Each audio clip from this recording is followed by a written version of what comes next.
Welcome to our virtual classroom webinar that we're having tonight. I am gonna really quickly tell you a little bit about myself and then we're just gonna get going, okay? So I am Jamie Hubbard. Hey. I am an instructional specialist in the Rutherford County School District in Middle Tennessee. I have been in this position for almost a year. I started in July of last year.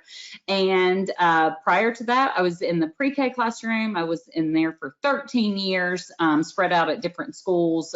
One school for the most time and then other schools. And then I also taught kindergarten and first grade. So I am actually not in a classroom anymore, but I am our pre-K coordinator here in Rutherford County. And so I support 15 classrooms really closely. That's how many pre-K classrooms that we have. And then I'm also a specialist to our kindergarten in Rutherford County. We have 26 elementary schools. So that's a whole, I don't even know the math on how many kindergarten teachers that is and pre-K teachers all together. So I am really excited to be here with you guys tonight. I hear there's like a couple thousand of you. So woohoo, it's my biggest audience ever. So I'm really excited. I am, I really feel passionate about reaching our students, even though we're not in the classroom with them. Even though I don't have my own personal classroom this year, I'm really trying to support the educators of Rutherford County with the things that I am doing and providing for them. So we're going to talk a little bit about that. So at the end of this, you're going to see how you can contact me via email, Instagram, and Facebook. If you have followed me previously, I had a web page that was Pre-K Days with Mrs. Jamie, and that web page is no longer a thing because I felt guilty because I couldn't keep it up. And so I hated for y'all to keep logging on it, and it's just the same stuff. So, but I still go live on Facebook and I still have my Instagram. So you'll see those links at the end, okay? So here, this first slide says our new normal, and we've got a tablet and the computer. That's what we're all doing. Rutherford County got news today. The state of Tennessee did, but got the recommendation for us to remain closed for the remainder of the school year. And our Rutherford County superintendent made that decision very quickly after the recommendation that that is what we're doing. So I know that these are unprecedented times, and it is a little bit unnerving and a lot scary some days. And it's sad and all those things. But I have 4 seniors in my home. I have a set of twins that are mine, and I have 2 stepkids, and they're all seniors. So I totally get the sadness that's coming from all of you that are not going back to your classrooms and that your kids are not going back. I get it, but we are going to work through this together. We're going to survive this, and we're going to come out stronger on the other end, because you know what? All these difficulties do, they just make us stronger, y'all, for new problems that are going to come up, and we're going to be able to handle them like champs. Okay, so we're going to talk a lot about the iPads and the computer. Okay, here we go. So this is the way this is going to be laid out. I'm going to talk about these things, and then there were already some questions submitted, and I'm going to answer those. And hopefully within all of that, you are going to learn something new, or at least learn how different places are doing things, okay? So we have a lot of virtual choices, okay? So I'm just going to read through the list really quickly, and then we're going to talk a little bit about each one of those. So there is Zoom, and I even forgot to include one that I'm familiar with. Zoom, Skype, Google Classroom, Google Meet / Google Hangout, Microsoft Teams, ClassDojo, Seesaw, Flipgrid, and Nearpod, and GoToMeeting, or GoToMeet is a different one that I meant to add and I forgot. So here's the thing. My district is a Microsoft district. So we use Microsoft Teams, but I'm familiar with the other ways to go. So Zoom is one that you hear people talking about. You see it on the commercials. Lots of families that are spread out all over, well, spread out all over the United States, or spread out all over the town, but they can't get together because they have more than 10 people in their family. They use Zoom. It is being used by some school districts, some classrooms, but there are privacy issues with Zoom. So it just isn't the safest platform to use. So our district, we use it as adults who are having meetings. We might have Zoom meetings, but we do not use that with our students at all. Then we have Skype. Also, I feel like that one has been around for a long time. Skype can have up to 25 people on it, those kinds of things. But again, you know, I feel like it is safer than Zoom, but it still isn't the one that my tech guy, I have a tech guy, would probably, he might recommend it, but not as much as Microsoft Teams. And then you have Google Classroom, Google Meet, Google Hangout. So I studied this a little bit today. So just because our district doesn't use it, so I'm not overly familiar with it. So Google Hangout is basically like the personal side of things. It's completely free. You can have, anybody can create the meeting, anybody can come into the meeting that's invited, that kind of thing. Google Meet is basically the paid subscription to that. But if a teacher, if you're a Google district, okay, and you have a Google Meet account, then you can send out the invite and anybody can come in and watch it, but only the paid subscribers are the ones that can create the Meet, okay? So Google Classroom, I created a classroom today. I was able to shoot invites to my students, which were 2 of my pre-K teachers, to that, and they were able to, they got it, even though that they did not have a Gmail address, they had a Microsoft address, so they were able to do it and get on it, so that was no big deal. So Google Classroom is one way that you can share out assignments and videos and different things like that, okay? So, and if you do a video, like you can save it to your Google Drive and drop it into your classroom, it's really user-friendly. Again, we're a Microsoft district, so we use Microsoft Teams. Here's what's going on in ours. We don't want to record our students, okay? So as a district, we've turned off the record option for Microsoft Teams. So we can have a team meeting with our students, but you can't see each other because when you turn off the record option, it turns off the camera option. So, so that's kind of what's going on there. You can't really see each other like a face-to-face like you can with a Zoom if you've got that option turned off. But that is just what it has to be. There just are too many dangers out there, you know, that could happen with recording and redistributing or whatever. So we just have to be mindful of that. But again, we in the adult version where I'm meeting with my supervisor, our elementary coordinator, or I'm meeting with the other specialists, we use Teams or Zoom. And then when we have other companies that we have to meet with, curriculum companies, today we had a GoToMeet. So, because that's what they use, that's what they created.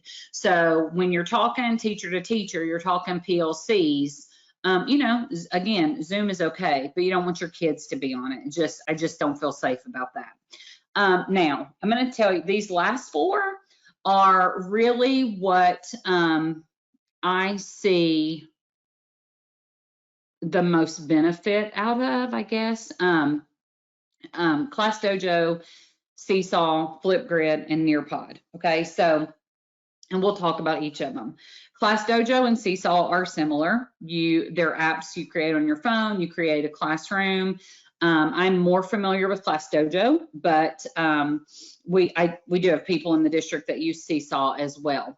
So I'm probably going to talk more about Dojo than Seesaw, but they're free apps. You download them, you create a classroom in them, and then you can communicate with your parents. It's via the parent email or parent phone number. And then you create, oh, Sorry. Yikes is right. ESGI is also on there. I don't know why it's not on my slides. Duh, but y'all know that's on there because y'all be looking at the website, right? So, and not Melinda, Rochelle talked a little bit about the ESGI at home in the earlier slides. So we'll talk a little bit about that in a bit. Back to Class Dojo. So Dojo is where you can communicate right there online with your families and the kiddos in your class. You can put assignments on there and they can answer back to you with their own videos in the class story. Seesaw works similarly, okay? And then we're gonna talk about a little bit about Flipgrid and Nearpod, okay? I'm gonna go to the next slide. Okay, so now I'm going to tell you what we do in our district. Okay, so what it's looking like, and we've pushed it out from the district level. So I am the instructional specialist for pre-K and kindergarten. Okay, so I am creating plans that I push out to all the pre-Ks, all the kindergartens, and I've actually done first and second grade as well. So these plans I create basically a week and a half before they are going to go out to the people, and I do it just like this in this form. The top of it says unit focus. That's basically our I can statements or our standards, and then I broke mine down into day 1, day 2, day 3, blah, blah, blah, blah, blah. Okay, so what happens is these plans are uploaded the weekend before to our website. Okay, and so the parents can download these and print them or whatever, and they also can email their principal or answer the principal's request of if they want a packet printed as well. So this is what the lesson plan looks like, and this one is ELA, and so this one was week 3. So it says on there like choose a nonfiction book or the one attached. So at the bottom of this document, I included actual text from ReadWorks, and I didn't put these on the PowerPoint, and I should have, but we'll talk. So at the bottom of this lesson plan are all the day's stories. So like week 4 is okay, good. I love y'all. I love y'all faces. Week 4, which is going to be for April 27th, like I picked Chicken Little is the fiction text. And then I pulled, and that one actually came from CKLA's open sources. And then I pulled from ReadWorks 4 nonfiction texts that are about gardening or farming. Okay. And so then, like what you see here are the activities that support those texts, like a writing activity, or even in here, on top of the text, it says build and read CBC words, read a nursery rhyme and find the rhyming words, do some fine motor work with straws and tubes and threading, that kind of thing, okay? So all of that information ends up being a packet that's like 15 pages maybe with all the text on it, goes online, or they can request the printed version that they can come pick up at the school. So that's what it looks like from the district end. And then what it looks like from our teacher standpoint. So before this goes on the district website, I send it, or our coordinator sends it to our principals, but I personally send it to like all my pre-K teachers, and then our kindergarten leadership team or our kindergarten ELA team or math team, whatever, they get a copy of it. They push it out to their teachers, or the principals push it out. And then the teachers decide how they're going to instruct based on this document that everybody in the county has. So all pre-K and kindergarten are doing activities that are based around this document. They're just doing them in different ways. They're doing them with Dojo or Seesaw or, you know, the team meetings or whatever. Okay, so I'm going to show you, the next slide is going to be one of my pre-K teachers, and it's a video. So what she does, I think she said she posts this on her Dojo, or she may post it on her webpage. You can do it either way. And I'm just going to show you how she kind of supports this lesson plan. Hello friends, we are going to start every day by saying our letters and our letter sounds 3 times each. This will take a couple of minutes, but it's one of the most important things we'll do all day. Join with me. A, A, A, Z. Hello friends, we have just started our first online lesson with Miss Brown. Tomorrow, something we are going to do every day is write our name on a piece of paper. So make sure you have something to write on and something to write with. When you write your name, you have to make, I have a lowercase I, R, A, N, D, A. My first name is Miranda. One of Miss Jamie's suggestions was to take Post-it notes and hide them around the house. You write 5 capital letters and then the 5 lowercase letters that match those capital letters. Hide the Post-it notes around the house, let the kids go find them, and then when they come back, they match the capital and lowercase together. You wouldn't have to use Post-it notes. You could use any pieces of paper. And you can save them and use them multiple times. I can't go running around my house, so I thought of another activity to do. I have some Legos that I wrote some letters on. All right, so let's start with the letter C. Now I'm going to do another activity that Miss Jamie suggested. She suggested writing down words that are consonant, vowel, consonant words, CVC words. So I'm going to see if I can use these letters to make the word cat. Cat. Let's see if we can make the word tab. Tab. Think about which letter I would use first to make the word tab. So just like I built those words with those blocks, you can build words with all kinds of things. You can build words by writing the letters down. You can build words with the Post-it notes that you've gone around and found in the house.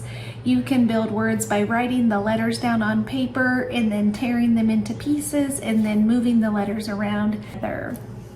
Now it's time to say our numbers. Join with me as we say them 3 times each. 7. One of the activities that Miss Jamie suggested was sorting the food that's in our pantry by different shapes or sizes or colors, but I had already gotten all these Lego blocks out, so I thought I would sort these instead. There is so much around your house that you can sort, so you can find anything that comes in different shapes or different sizes and sort it. So I'm going to sort these Legos by shape.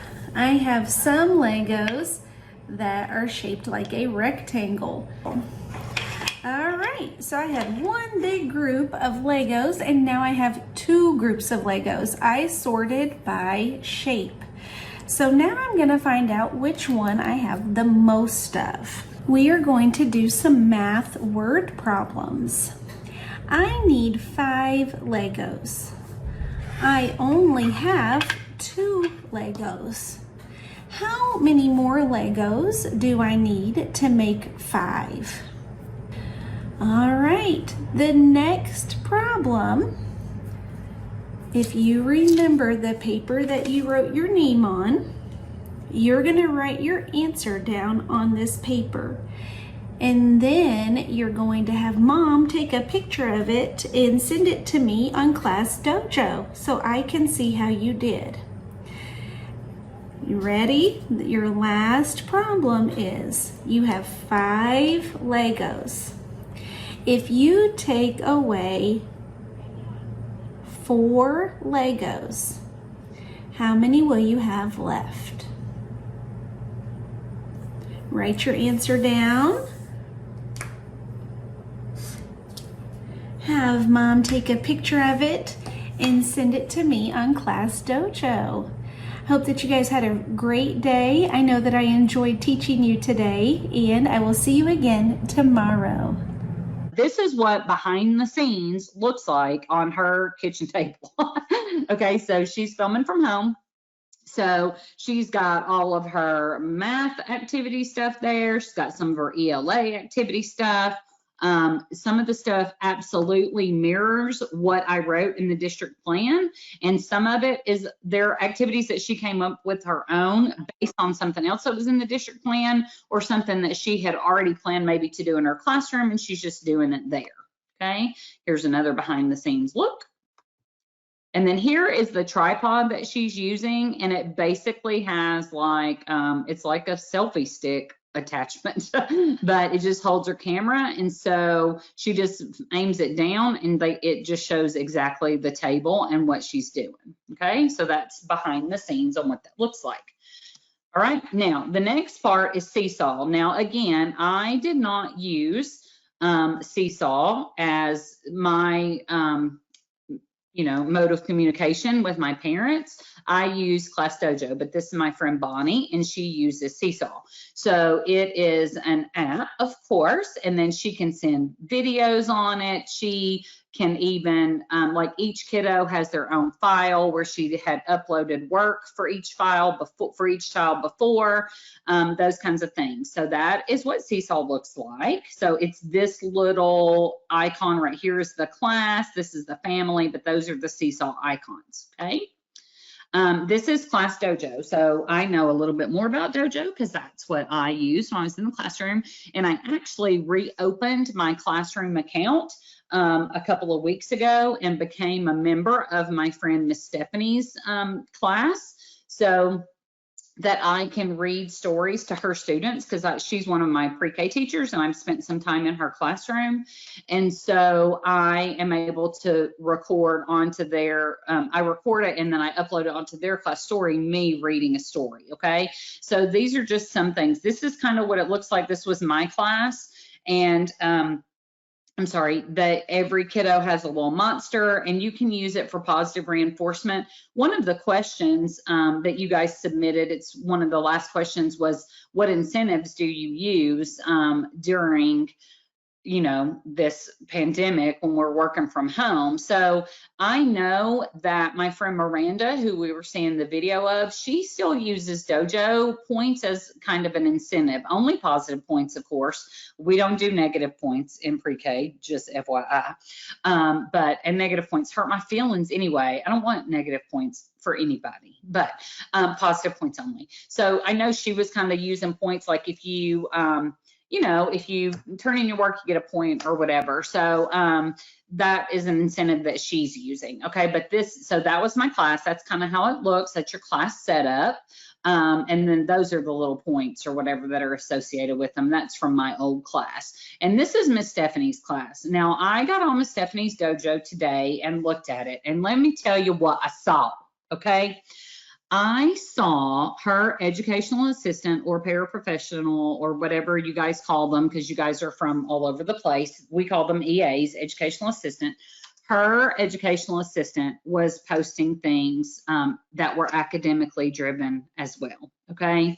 Now, you guys, that might not warm anybody's heart but mine, but it certainly warmed my heart, because here's the thing, guys. Here's the thing about educational assistants in a pre-K classroom. To the kids, they're just a second teacher. Like, that's all, they're the same as you as your pre-K teacher.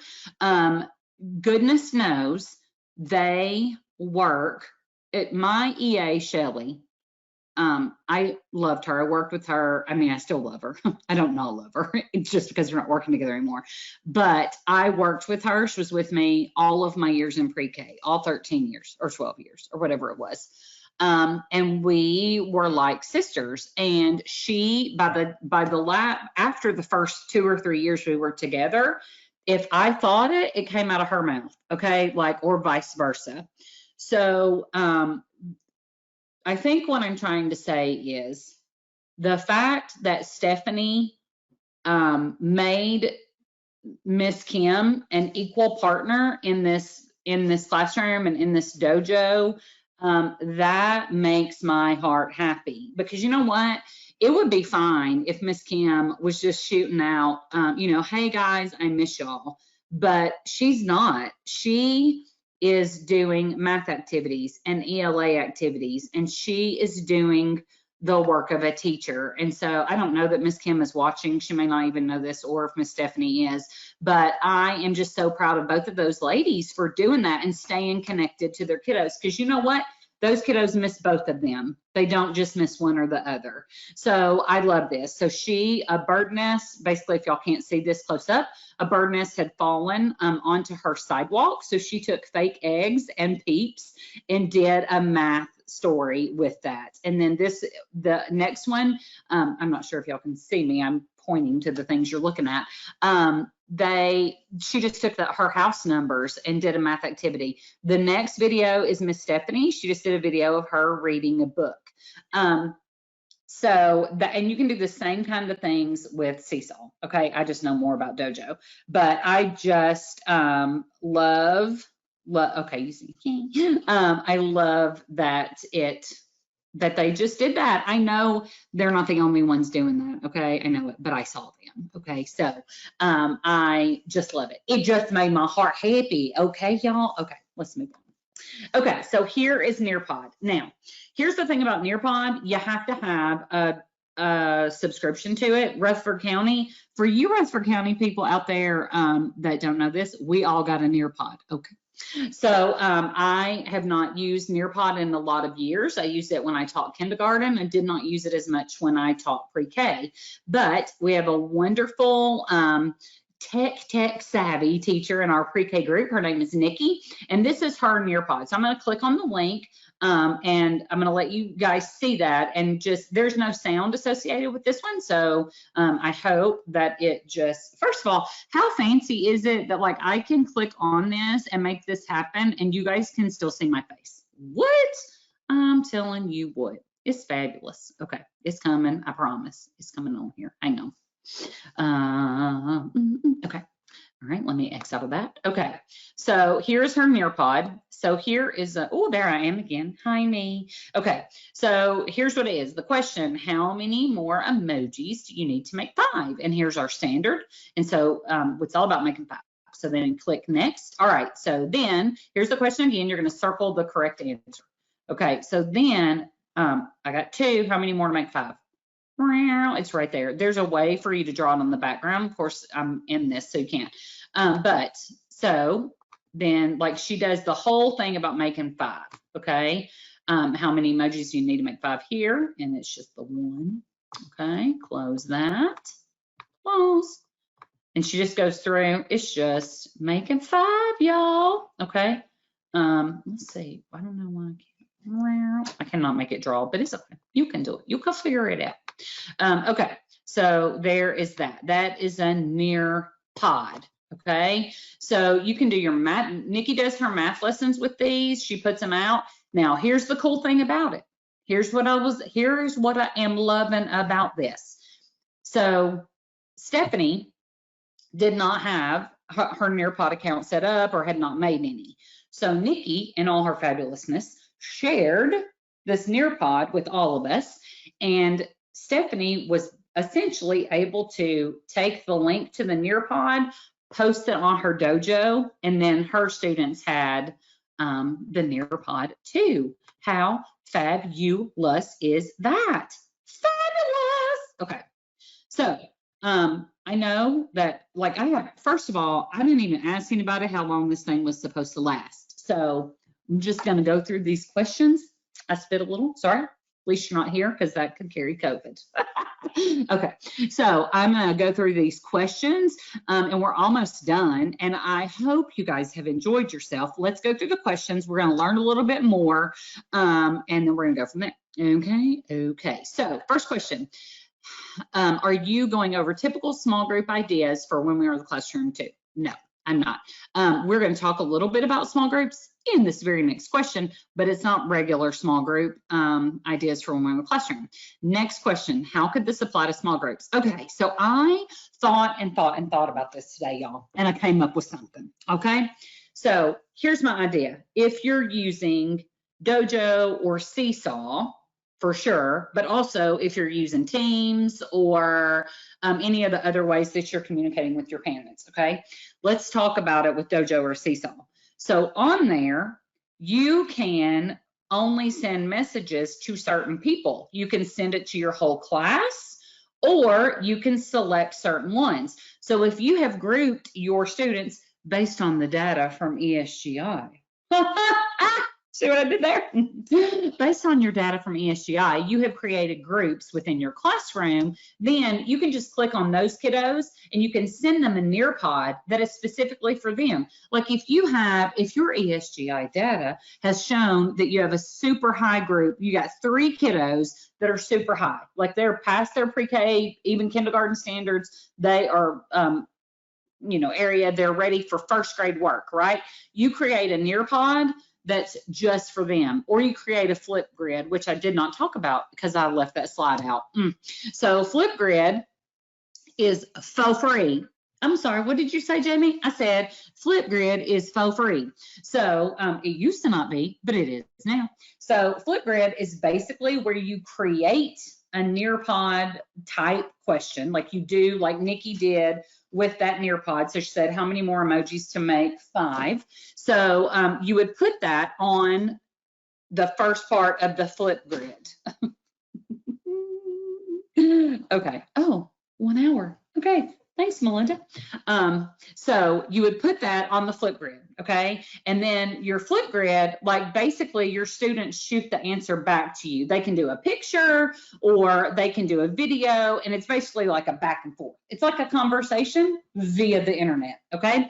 So you could do it even with that. You could create a Nearpod or a Flipgrid that's got some supercalifragilistic hard work, okay? And then you just push it out to that group of students, right? I felt like that was a really good idea. It was right out of my brain. So I felt like that was a great idea. That is how I would apply it to apply small groups to this virtual learning, okay? That's what I would do. Okay. So also, if you're doing Teams or Skype or Google, whatever, same thing, just connect with those kiddos, right? Especially like with Teams with Rutherford County.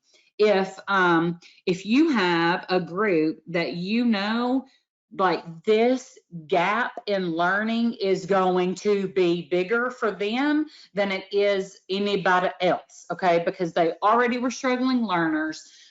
They already come from a 1-parent home, and mama's got to work, and because she's an essential worker, and they're already behind, okay? Then I would reach out to those parents. I would say, please send me a time when it's good to talk, figure out a time that's good for the 3 of them or whatever, kids and parents, to get on the team, okay? And you won't be able to see their faces, but you can have some phonemic awareness stuff going on with those 3 kids right there. But the easiest way to do it would be to record a video and push that out like on Dojo or on one of the apps where it just goes to those kiddos. But if you want some small group time, then you just use Teams or whatever platform that you're using, okay? That's how I would do it. Okay. Can you suggest resources for kindergarten that are interactive? Well, yes, I can. ESGI. Also, I know there are a lot of things out there right now that are either discounted or they are free right now. ABC Mouse is discounted right now. Ranger Rick, the magazine, the science magazine, the digital version is for free. It is for free right now. I think it's free until I don't even know when. I've got a subscription to it because on those district plans that I was creating, I pulled some stuff from there. So definitely that. And then there's some virtual field trips and stuff that are out there, and we're going to talk a little bit about that. I give some websites at the end of our presentation. Okay, so there's lots of stuff out there. Starfall is another one that's good.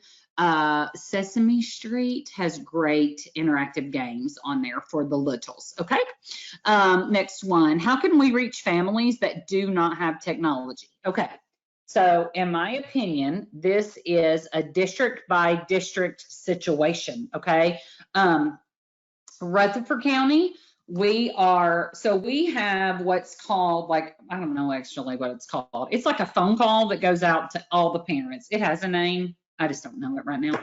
I mean, I did know it once upon a time. I've slept since then, but the phone call comes out and it goes to all the parents in Rutherford County. And so that is the way that they learn about the breakfast and lunch sites in our district where their kiddos can go eat for free. That's how they learn about when the packets are going to be able to pick up at the schools. So our district pushes those phone calls out, but so do our principals.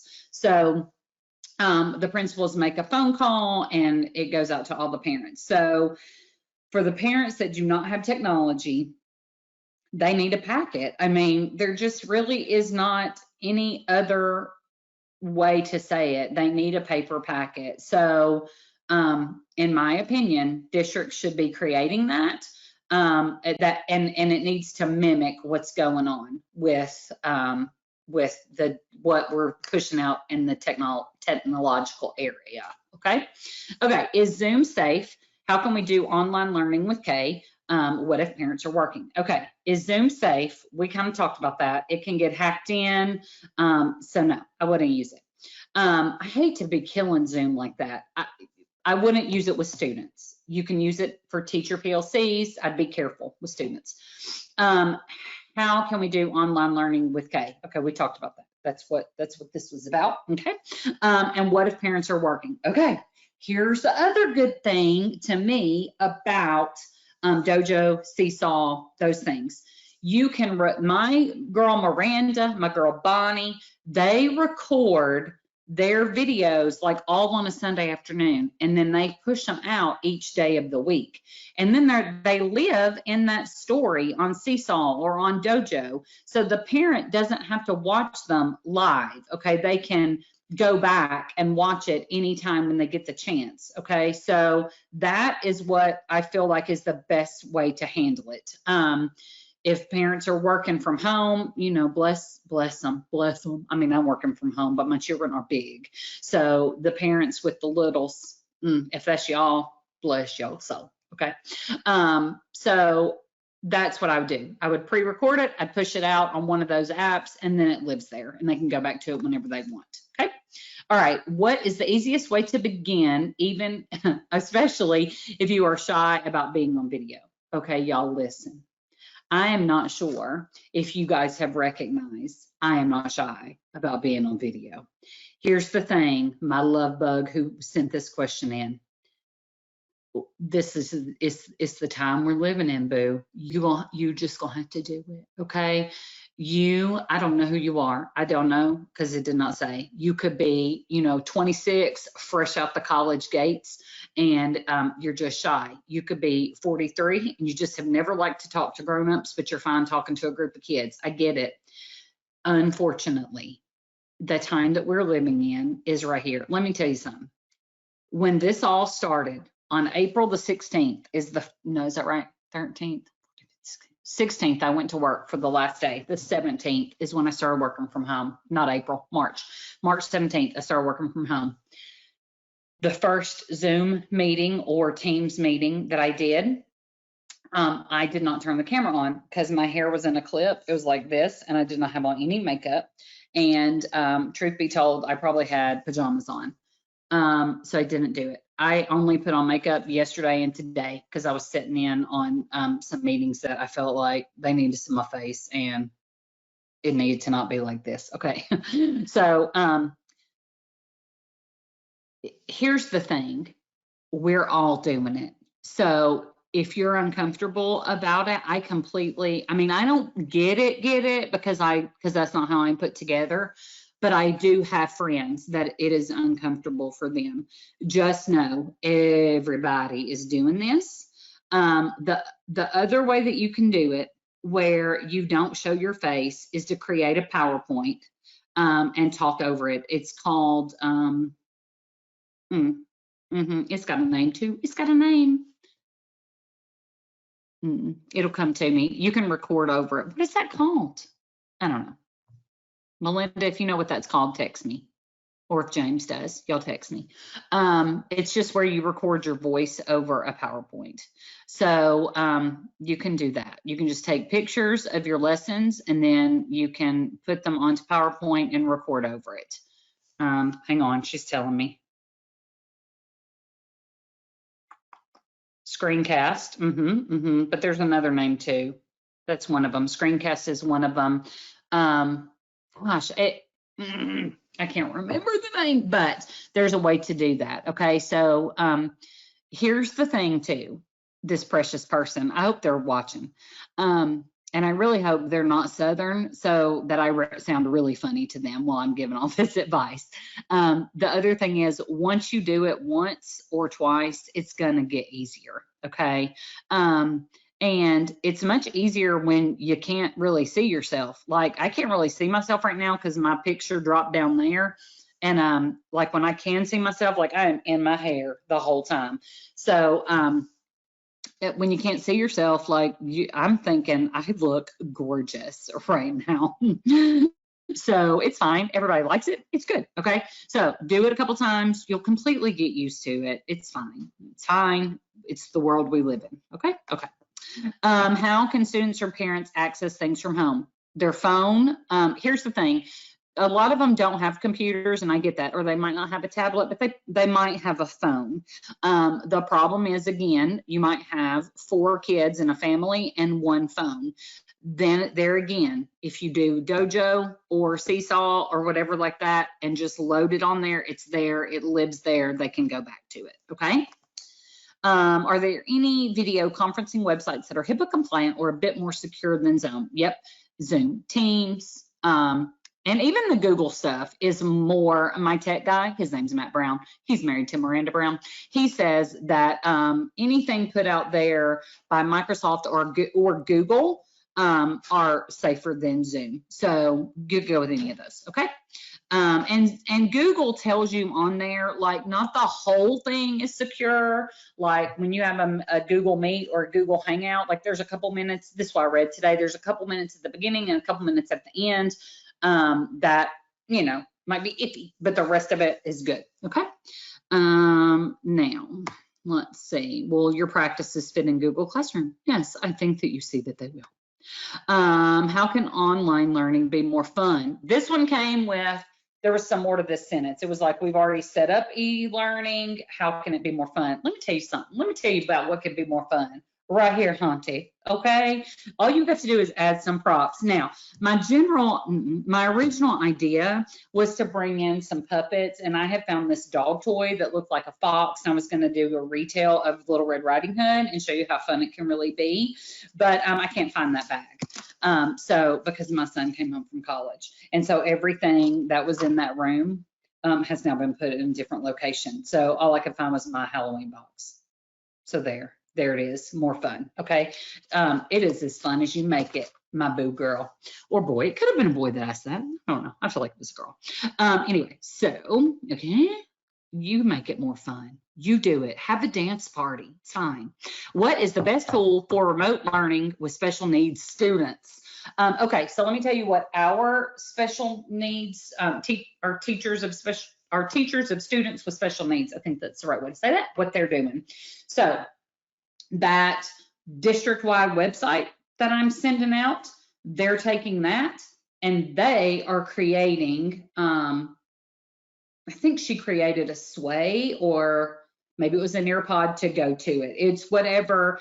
All they did was they put their modifications in that. So you're gonna, in my opinion, you're gonna do it the same way you do everything else. You're just gonna add your modifications in.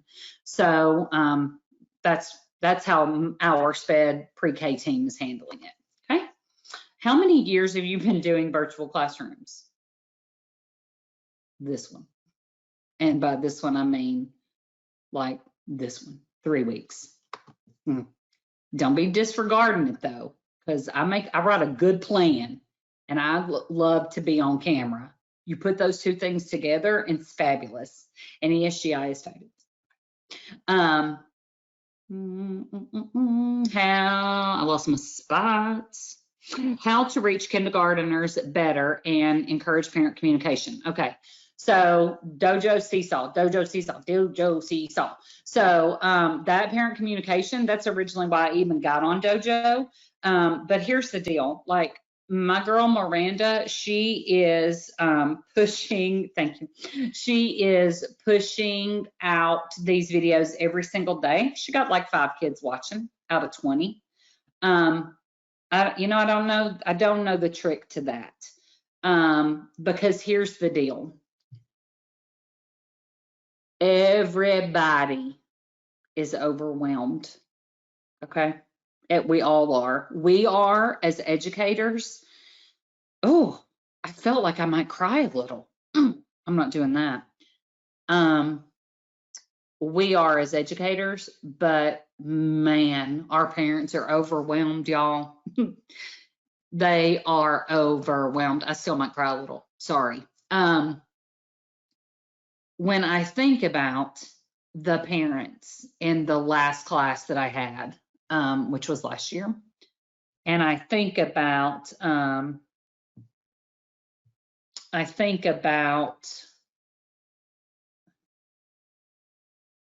thank you. I think about those parents at home with their 4-year-olds and probably, 6-year-olds and 8-year-olds and 17-year-olds and whatever. And they're either an essential worker, so they're having to leave their babies every day because they are an essential worker at McDonald's, because both of my teenagers work at McDonald's, and I had parents and grandparents before that worked at McDonald's or other food chains, whatever. That's just where my kids work. So, and I really don't want to cry on this. And they go and they don't know if somebody's going to cough on them or sneeze at them or do any of those things. And they come home and they have to bring that back to their babies. And then they're expected to do some kind of educational rigmarole with their babies. Yeah, like some of them are not going to get on Class Dojo. They're not, because they cannot care. They cannot care because they have not gotten their stimulus check yet, and they make minimum wage, and they, have to pay their rent. So, encourage parent communication, not just do it. Just encourage them by email or dojo and call them once a week to check on them. That has nothing to do with education. Just check on them socially, emotionally. Just check on them. Okay. I'm not going to talk any more about that because I won't cry. How compatible is your software for Zoom meetings and whole group teaching? Okay. So, the software that I feel like you're talking about in this is ESGI, which is completely compatible with your Zoom meetings. I have not dove into the at-home ESGI component because my kids are big, and so I haven't done that. So I cannot answer that. So this is what I would like for James or Rochelle or Melinda to do on that question. How compatible is your software for Zoom meetings and whole group teaching? If y'all could, sorry, my nose is running now because I teared up. I'm so sorry. But at least you can't catch anything I've got through the computer screen. So will y'all answer in the comment that about ESGI being compatible? Okay. Okay. What platform do you recommend? Wholeheartedly, I recommend Class Dojo and ESGI and Teams, Microsoft Teams. So for parent communication, I would do Dojo. And then James and Rochelle and Melinda are going to talk about ESGI and how that's going to work for you. And then Teams or Google Hangout or Meet are the other ways that I would do it. I wouldn't just don't do Zoom. Okay, don't do Zoom. Sorry, I feel guilty. I feel like Zoom's going to sue me, but don't sue me, Zoom. Just make it safer. Okay, okay. How do I keep with developmentally best practice teaching virtually with kindergartners? Right here, boo. You just keep doing you. You keep doing what you would do. And you hopefully have some manipulatives. If you do not have manipulatives, let me show you what you can do. Look right here, okay? I bought these at the Michaels, which is shut down now, but Dollar Tree is not shut down. The Walmart is not shut down. So on your grocery run, if you are not doing click list, and you are, or even if you're doing click list, like just buy some little things or do some pom-poms or something. Okay. First of all, how cute are these? Green. Okay. So, or use beans or use whatever and put on a wig and a hat and some glasses and make it fabulous. Okay. You totally can do that. Okay. You totally can keep it developmentally appropriate. All right. How many total hours should pre-K kids spend watching instruction?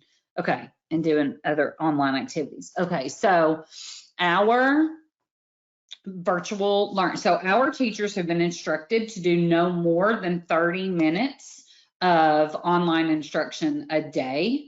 In a couple of weeks, that's going to change because they're taking more ownership of the plans. And so they're going to do no more than 30 minutes per subject area. However, with pre-K, it's probably still going to be 30 minutes because their attention span is that of a gnat, which is just gone.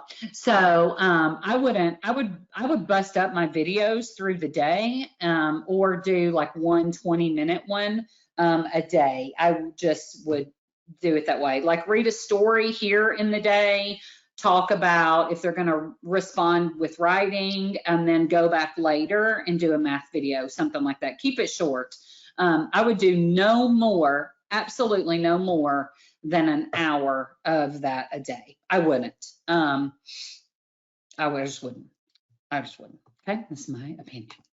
How can we guarantee equity for students in distance learning when not all students have a device or reliable internet? That is a problem. So I am not sure guaranteeing it will be a thing.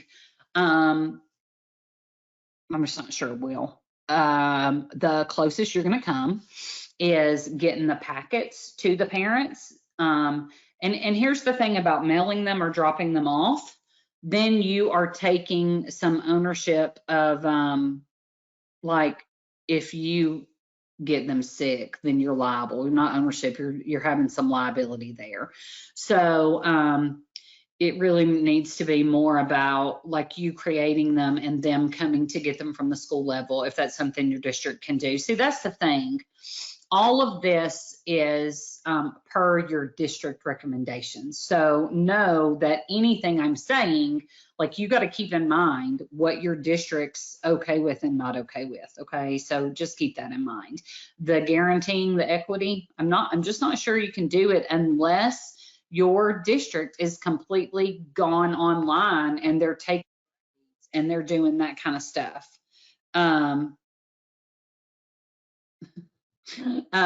So, you know, that's the thing. Our district's not doing that. So that isn't, it's not a requirement, I guess is the right way to say that. So you know, that's a worry. It's a real worry. So create packets and get them out there. That's, you know, that's the way to say that.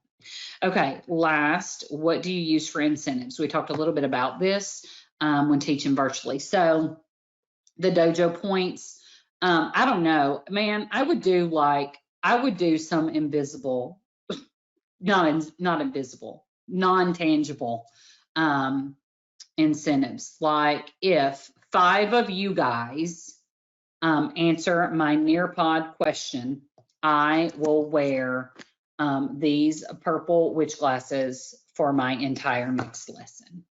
Or the entire next lesson, I will be a character named Bernice. And she talks like this, and she's not from Tennessee, okay? She's from somewhere up north. And she really likes teaching the pre-K kids, but, you know, she hasn't done it in a while, okay? I mean, Come on, y'all. You got this. You are creative. Or one of my other favorite things to do is talk in a British accent, because I don't know if y'all know this, but I star in community theater sometimes. Twice. I've done it twice. One time I was Weezer in Still Magnolias, and then one time I was Mrs. Fezziwig. That was in December for the Christmas Carol. And so I got to speak in a British accent, which is not great, but I did it. So you could do a whole lesson in a British accent. So you could just say, hang on, I got to go into it. Okay, everyone, if you will open your tablet with me right now and you will turn to the math Nearpod. It's terrible. Okay, it's terrible. Here's the thing. I've been watching Outlander, and so they're Scottish, and it's messing up my British. It's not true. I mean, I do watch it. That's not why it's messed up. It's just not great. Okay, so you have got to make it fun. Make those incentives just silly things that you do. Okay? Okay. Other fun online stuff. So here are some other things that are online that you can check out with your littles or push these websites out. I don't know if y'all have seen the Mo Willems lunchtime doodles at the Kennedy Center website there. He's fabulous. Okay. And they're recorded, so you can go back and watch the ones he's already done. I'm not sure if he's still doing them every day or if just the recorded ones are up there, but it's great. If you don't know who he is, he's the pigeon guy, the pigeon who wants a hot dog, the pigeon who drove the bus, pigeon wants to drive a bus, whatever that one is. That's that guy. And he's also the pig and elephant books guy. He's fantastic. Discoveryeducation.com is another one, and zooatlanta.org. Those are great virtual field trips. There are a ton more, okay? There are too many to list, okay? So many great things. Scholastic, pushing out whole lessons, okay? Again, Ranger Rick, that's like Zoo Books, completely free virtually right now, okay? So just dig around, use your teacher friend resources, okay? Here's the other thing. In that question bar, I don't know, is it on this side or is it on this side? I don't know where it is. I can't see the question bar. Here, this question bar, I have no idea. Here, the question bar, type in there some online resources that you guys are using, and James, Rochelle, Melinda are going to push those out to everybody, or y'all are all going to see them or something. They're going to do that because ESGI are online genius people, okay? Email me if you need me. If you need me. If you are in Rutherford County schools, you have my Rutherford County email. Shoot me an email. You might have that email anyway. If you've ever before seen me anywhere, you probably have that one. If you don't, you can use this one, jamiereed27@gmail.com. My last name used to be Reed. That was my maiden name. That's my email, jamiereed27@gmail.com. Got an email from somebody who just now saw that this was offering. Yeah, sorry, you missed it. Sorry. My Instagram is JamieGirl2773. And my Facebook, which I did not put on here, is Jamie Marie, M-A-R-I-E, middle name, Jamie Marie is my Facebook, and I will do Facebook Lives, and you can message me on there. Here's the thing. When you look up Jamie Marie on Facebook, especially if you're in Texas, there is a girl who, right here, this right here, is her profile picture. That's not me, okay? Like, when I presented in Austin and I told them Jamie Marie, they were like, girl. I said, that is not me. Okay, so just be mindful of that. I think she's in the Texas area. That's why she was coming up when they were searching for me. So Jamie Marie, it's my profile picture is me standing with a barn background, I think, and it says Rutherford County RCS whips the coronavirus. It's our hashtag. So it's our little. Bye guys, I love y'all.